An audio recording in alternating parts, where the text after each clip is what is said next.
असांजी अॼु press conference जो मक़सदु इहो आहे त असां अवाम खे आगाही ॾियूं त हीउ जेको गवर्नमेंट सोशल वेलफेयर डिपार्टमेंट जे तावन सां सीनियर सिटीज़न कार्ड इशू शुरू कयो आहे उनजे फार्म जी बेसिक रिक्वायरमेंट्स छा आहिनि। असांखे बेसिकली फार्म जूं 3 शयूं खपनि। पहिरियां त फार्म तव्हां वठो, भले नेट तां डाउनलोड कयो या सोशल वेलफेयर ऑफिस मां वठो ऐं उनखे फुल सही नमूने सां भरियो ऐं उन में अंगूठो लॻंदो जेको ऐं सही थींदी। जेकॾहिं सही नथो करे त ॿिन्ही तरफ़नि अंगूठा, हाणे अंगूठा मालिक जा हुजनि। कुझु दोस्त छा करनि था माना ईअं ॿियनि जा आणी छॾनि था तकड़ में। ॿियो नंबर आहे असांखे हिकिड़ी शनाख़ती कार्ड जी कापी खपंदी, फोटो कापी ऐं 2 साइज़ूं ऐं 3 पासपोर्ट साइज़ फोटो खपंदा ऐं PRC ज़रूरी आहे। ऐं अॼोकी प्रेस कॉन्फ्रेंस जो मक़सदु इहो आहे त असां अवाम खे ॿुधायूं त एॾनि शयुनि खां सवाइ ॿी कंहिं शइ जी ज़रूरत कोन्हे ऐं फार्म फ्री ऑफ कास्ट आहे, इन जी का बि फीस कोन्हे ऐं सोशल वेलफेयर जे तालुके ऑफिस में या ज़िले ऑफिस में जमा थींदो। कंहिं बि NGOs वटि जमा न आहे थींदो। कुझु माण्हू मुख़्तलिफ़ जेको असांखे कुझु शिकायतूं बि आयूं त NGOs जो सराए करे ऐं उहो फार्म वठनि था ऐं माण्हुनि खां पैसा वठनि था। फार्म जी का बि फीस कोन्हे।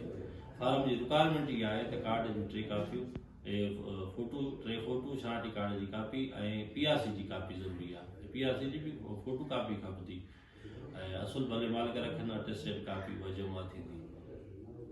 अच्छा, इहो ॿुधाइजो साईं त जेके PRC आहे उहो जेको दरख़्वास्त गुज़ार हुजे या उन जेको मुतबादिल पंहिंजो हुजे। PRC जेको दरख़्वास्त गुज़ार आहे सीनियर सिटीज़न फार्म जेको भराए थो उनजी खपे, हुनजे कंहिं अज़ीज़ जी न खपे, उनजी खपे PRC ऐं डोमिसाइल बि न खपे। कुझु दोस्त डोमिसाइल जमा कराइनि था, हिते ॾेई वञनि था, डोमिसाइल न PRC खपे ऐं PRC उहो ठाराए वठनि DC ऑफिस मां ठहंदी। हिते असां जेको असांजो बेसिक फोकस आहे उहो इन फार्म जी रिक्वायरमेंट ते आहे त फार्म जी रिक्वायरमेंट छा आहे।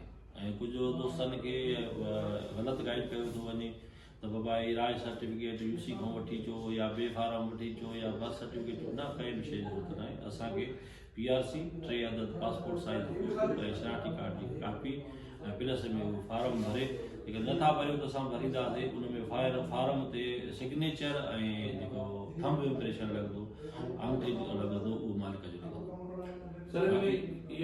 उमिरि जी छा हद आहे? उमिरि 60 साल जीअं पहुचे थो, 60 साल ऐं 60 साल खां मथे, भले उहो गवर्नमेंट मुलाज़िम रिटायर थियल हुजे, ज़मीनदार हुजे, केरु बि हुजे, मतिलबु 60 साल जी एज खे जेको पहुचे थो उहो फार्म जे लाइ आयल आहे। बाक़ी उनजी ॿी का शइ कोन्हे। 60 साल खां घटि आहे त पोइ वेट करे जीअं 60 साल जी एज खे पहुचे पोइ हलियो अचे ऐं फार्म भराए।